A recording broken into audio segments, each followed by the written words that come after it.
بهترین کامبک های تاریخ لیگ قهرمانان اروپا هستند. در جایگاه سوم بازگشت معجزه‌آسای لیورپول مقابل بارسا تو سال 2019 رو داریم.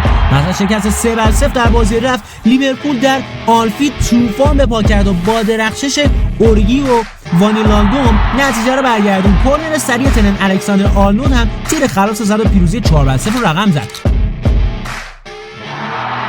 در جایگاه دوم بازگشت باور نکردنی بارسا مقابل پاریس سن ژرمن در سال 2017 رو داریم. بارسا که در بازی رفت 4-0 شکست خورده بود، در دیدار برگشت با نتیجه 6-1 در نیوکمپ جهان رو حیرت زده کرد. نیمار در دقیقه پایانی پیشتاز این بازی تاریخی شد و غیر ممکن رو ممکن کرد.